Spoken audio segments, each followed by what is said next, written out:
नमस्कार। आज मैं सुना रही हूँ मन्नू भंडारी जी की कहानी दो कलाकार।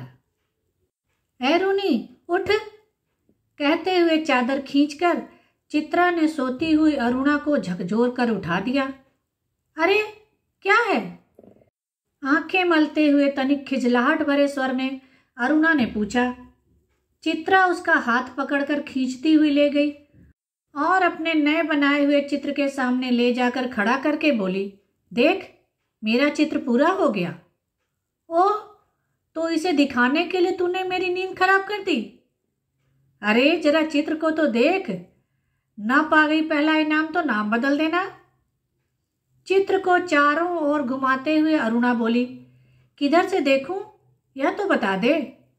1000 बार तुझसे कहा है कि जिसका चित्र बनाए उसका नाम लिख दिया कर, जिससे गलतफहमी ना हुआ करे, वरना तू बनाए हाथी और हम समझे उल्लू।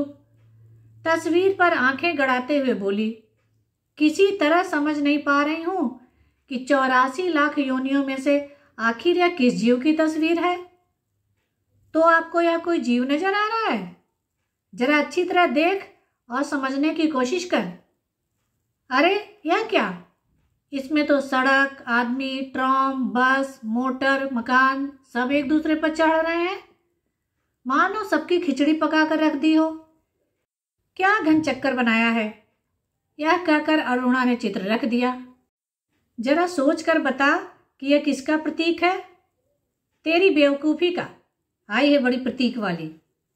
अरे जनाब, यह चित्र आज की दुनिया में कन्फ्यूजन का प्रतीक है, समझिए। मुझे तो तेरे दिमाग में कन्फ्यूजन का प्रतीक नजर आ रहा है। बिना मतलब जिंदगी खराब कर रखी है।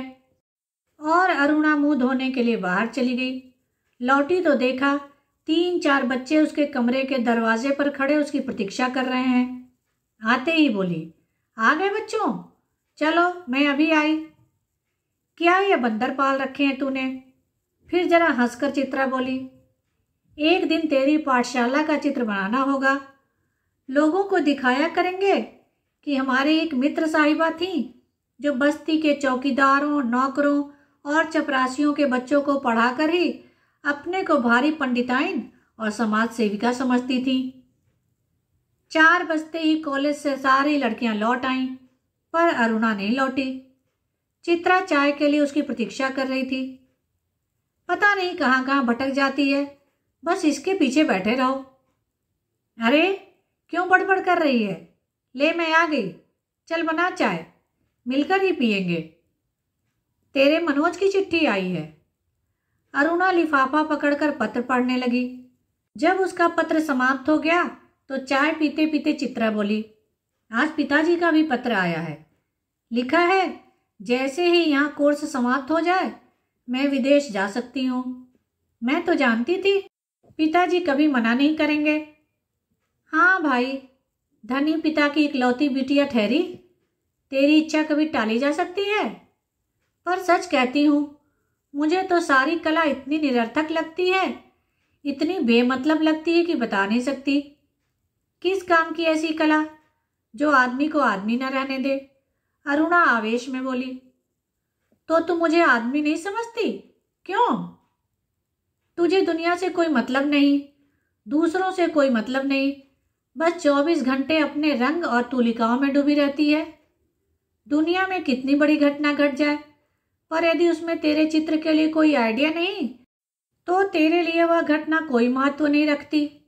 हर घड़ी, हर जगह और हर चीज में तू अपने चित्रों के लिए मॉडल खोजा करती है। कागज पर इन निर्जीव चित्रों को बनाने के बजाय 2-4 की जिंदगी क्यों नहीं बना देती? तेरे पास सामर्थ्य है, साधन है, वह काम तो तेरे लिए छोड़ दिया। मैं चली जाऊंगी तो जल्दी से सारी दुनिया का कल्याण करने के लिए झंडा लेकर निकल पड़ना। और चित्रा हंस पड़ी। 3 दिन से मूसलाधार वर्षा हो रही थी। रोज अखबारों में बाढ़ की खबरें आती थी। बाढ़ पीड़ितों की दशा बिगड़ती जा रही थी और वर्षा थी कि थमने का नाम नहीं लेती थी। अरुणा सारा दिन चंदा इकट्ठा करने में व्यस्त रहती। एक दिन आखिर चित्रा ने कह दिया, तेरे इम्तिहान सर पर आ रहे हैं, कुछ पढ़ती लिखती नहीं है, सारा दिन बस भटकती रहती है। माता पिता क्या सोचेंगे कि इतना पैसा बेकार ही पानी में बहाया। आज शाम को स्वयंसेवकों का एक दल जा रहा है। प्रिंसिपल से अनुमति ले ली है, मैं भी उनके साथ ही जा रही हूँ। चित्रा की बात को बिना सुने उसने कहा। शाम को अरुणा चली गई। 15 दिन बाद वह लौटी तो उसकी हालत काफ़ी खस्ता हो रही थी। सूरत ऐसी निकल आई थी मानो 6 महीने से बीमार हो। चित्रा उस समय गुरुदेव के पास गई थी। अरुणा नहा धोकर खा पी कर लेटने लगी, तभी उसकी नज़र चित्रा के नए चित्रों की ओर गई। 3 चित्र बना रखे थे, तीनों बाढ़ के चित्र थे। जो दृश्य वह अपनी आंखों से देख कर आ रही थी, वैसे ही दृश्य यहाँ भी अंकित थे। उसका मन जाने कैसा कैसा हो गया। शाम को चित्रा लौटी तो अरुणा को देखकर बड़ी प्रसन्न हुई। क्यों चित्रा, तेरा जाने का तय हो गया? हाँ, अगले बुध को घर जाऊंगी और बस 1 सप्ताह बाद हिंदुस्तान की सीमा के बाहर पहुंच जाऊंगी। उल्लास उसके स्वर में छलक रहा था। सच कह रही है? तू चली जाएगी चित्रा? 6 साल से साथ रहते रहते यह बात मैं भूल गई थी कि कभी अलग भी होना पड़ेगा। तू चली जाएगी तो मैं कैसे रहूंगी? उदासी भरे स्वर में अरुणा ने पूछा। लगा जैसे स्वयं से ही पूछ रही हो। कितना स्नेह था दोनों में। सारा हॉस्टल उनकी मित्रता को ईर्ष्या की दृष्टि से देखता था। आज चित्रा को जाना था। अरुणा सवेरे से ही उसका सामान ठीक कर रही थी। एक एक करके चित्रा सबसे मिल आई। बस गुरुजी से मिलना रह गया था, सो उनका आशीर्वाद लेने चल पड़ी। 3 बज गए थे पर वह लौटी नहीं। 5 बजे की गाड़ी से वह जाने वाली थी। अरुणा ने सोचा वह खुद जाकर देखा है कि आखिर बात क्या हो गई।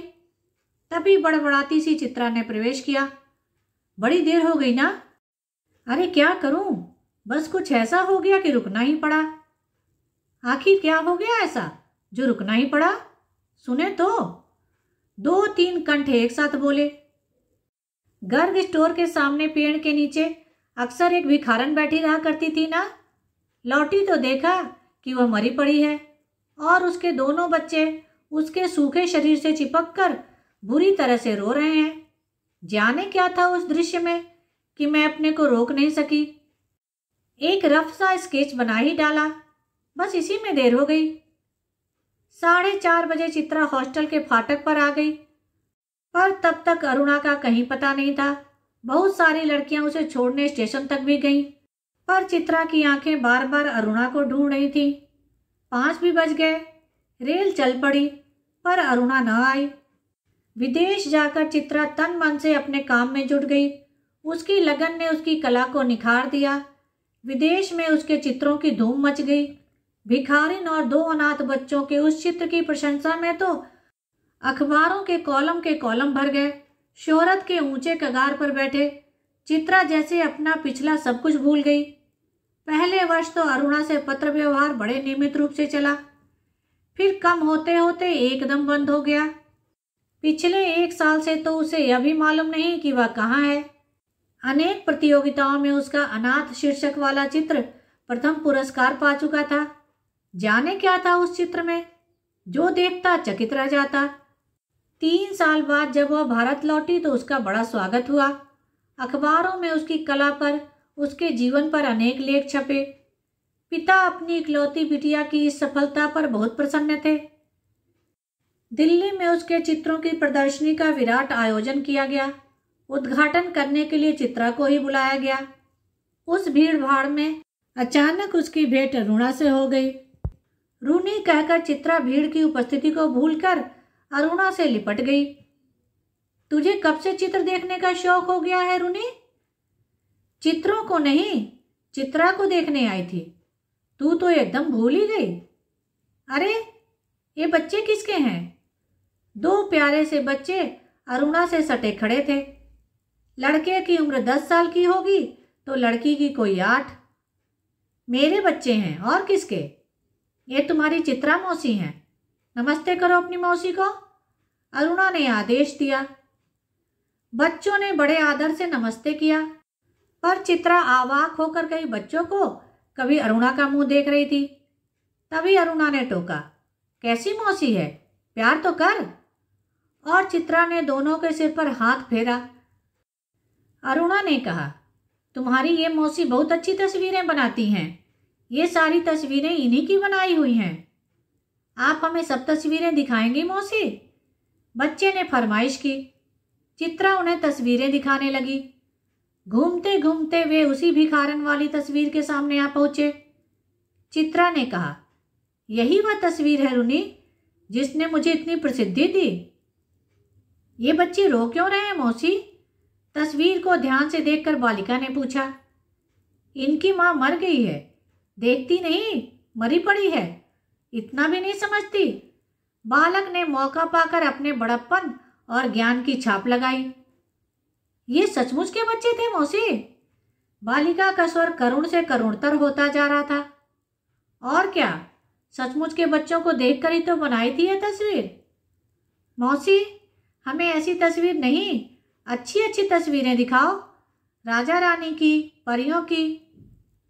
उस तस्वीर को और अधिक देर तक देखना बच्चों के लिए असह्य हो उठा था। तभी अरुणा के पति आ पहुंचे। साधारण बातचीत के पश्चात अरुणा ने दोनों बच्चों को उनके हवाले करते हुए कहा, आप जरा बच्चों को प्रदर्शनी दिखाइए, मैं चित्रा को लेकर घर चलती हूँ। बच्चे इच्छा न रहते हुए भी पिता के साथ विदा हुए। चित्रा को दोनों बच्चे बड़े ही प्यारे लगे। वह उन्हें देखती रही। जैसे ही वे आंखों से ओझल हुए, उसने पूछा, सच सच बता रूनी, ये प्यारे प्यारे बच्चे किसके हैं? कहा तो मेरे, अरुणा ने हंसते हुए कहा। अरे बता ना, मुझे ही बेवकूफ बनाने चली है। एक क्षण रुककर अरुणा ने कहा, बता दूं? और फिर उस भिखारिन वाले चित्र के दोनों बच्चों पर उंगली रखकर बोल दी, ये ही वे दोनों बच्चे हैं। क्या? चित्रा की आंखें विस्मय से फैली रह गईं। क्या सोच रही है चित्रा? मैं सोच रही थी, पर शब्द शायद उसके विचारों में खो गए। धन्यवाद। मेरे चैनल को लाइक करें, शेयर करें और सब्सक्राइब करें, जिससे सभी कहानियाँ आपको समय पर मिल जाएं।